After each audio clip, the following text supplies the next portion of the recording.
And absolutely, under no circumstances, was I allowed to change colors. No one could know I was a faunus. Show me It's your not on that from brown anymore. puckus.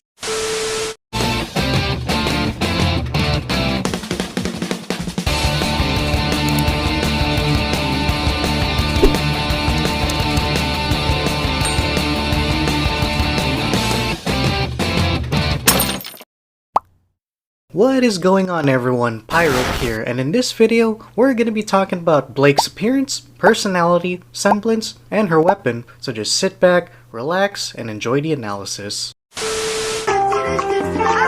From an emo-looking cat to looking like a mother of two, I gotta say, it's a pretty good change in my opinion. I mean, her Volumes 1 to 3 outfit gave me an uneasy vibe. It looks so emo-y, so dark, and like for someone that was looking for a little bit of happy at face value, like I did with RWBY, I didn't find that in Blake, and just by looking at her, I thought I wouldn't grow to like her at first. But as time went on, from Volumes 4 to 7, her outfit seemed lively, sporting more white than before, and though it looked cooler, I was like meh for the most part, especially since Volume 4 was so boring that I almost quit entirely. It didn't help at all with me liking her attire. However, when Volume 8 went around, it's like she went through a massive overhaul with her look, and I didn't realize how different she'd be with shorter hair, and I gotta say, I'm digging it, especially how she is now as a person. It fits well with her outfit as well.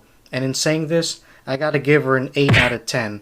I scratched off 2 points, mainly because I didn't like her previous 2 outfits that much. Bro, where do I even begin with this? Like, this is gonna correlate with her appearance portion quite a bit. Let's see. Okay, so remember how I said that her Volumes 1 to 3 outfit gave me dark and unhappy vibes? Well, her personality really portrayed that as well. I mean, bro, she was mad disrespecting RWBY, trying to shoo her away in that one scene. Nice night, don't you think? Yes, it's lovely. Almost as lovely as this book that I will continue to read as soon as you leave. Yeah, this girl's a lost cause. And like, other than the Vital Festival and that dance, all we saw was an anxious, stressed, and angry person. But I gotta give Blake some justification here.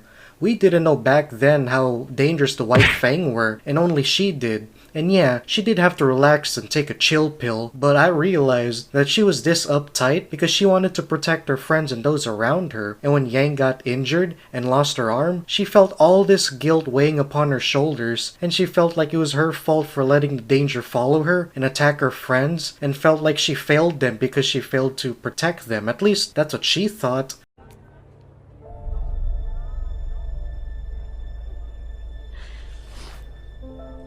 I'm sorry.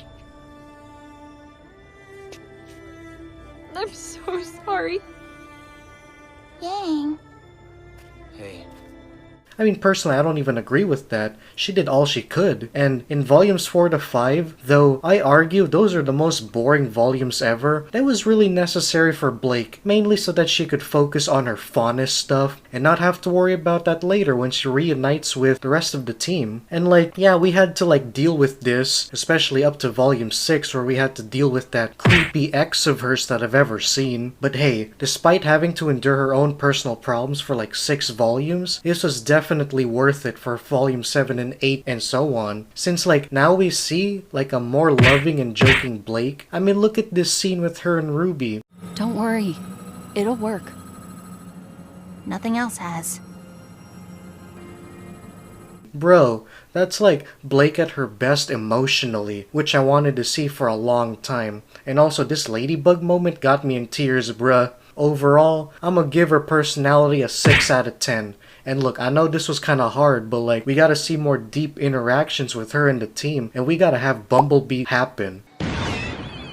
Yo, do I really gotta review this section? I mean, shadow clones that utilize dust to make them more useful, like explosions if fire is used, creating ice clones that use ice dust that can make enemies' weapons get stuck in them if they're not careful, creating earth clones that use earth dust to create solid clones. Like, this is if Naruto Shadow Clone Jutsu and Halo Reach's hologram ability had a baby that was fueled from different kinds of dusts used. It's no brainer. It's useful and awesome. 10 out of 10. No question. And this doesn't even include her weapon and combat capabilities in the next section. Oh, my back! The Gamble Shroud, a combination of a Glock 19 and a katana capable of transforming into a gun and a sword separately. Though its utilities can be used in conjunction with one another, it can also be used as a sickle and grapple onto objects and platforms to help with swinging, with combat, and evasion. Along with it contains a sheath to not only store the weapon, but to also act as a giant meat cleaver to act as a secondary weapon while dual wielding. Now that I got that out of the way, her combat prowess is phenomenal. Her agility makes Catwoman jealous, her swordsmanship is pretty aight. Well, besides in Blaze Blue, she's OP there, and her marksmanship is pretty good too. It's just that her weapon on its own seems to have a tendency of breaking, like twice, even after the Atlas upgrades, and that her lower left waist seems to be her weak spot, or as I'd like to call it, her Achilles waist. And because of that, I think I gotta give both her weapon and combat capabilities 7 out of 10.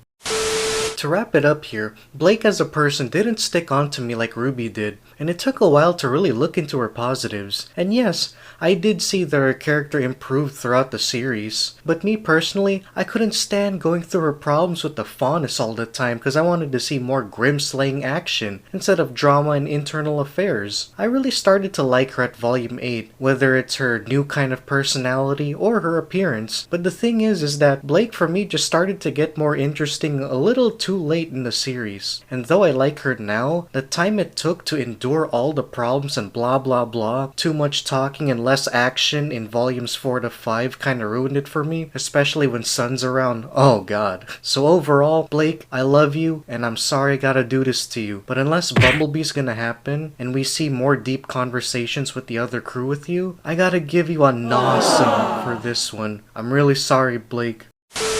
Thank you so much for watching the video, and if you want to watch more RWBY content like this, be sure to subscribe and turn on all notifications to receive news on when the next vid will be out. Also, I got a Twitter and Instagram you could check out, and in any case, I wish you all well, and have a wonderful day. Peace.